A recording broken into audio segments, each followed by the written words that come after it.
কবি রবীন্দ্রনাথ ঠাকুর।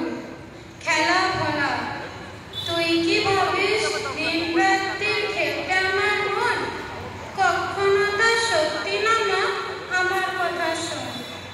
সেদিন ভোরে দেখি উঠে বৃষ্টি বাদল গেছে ছুটে, রোদ উঠেছে ঝিলমিলিয়ে বাঁশের ডালে ডালে।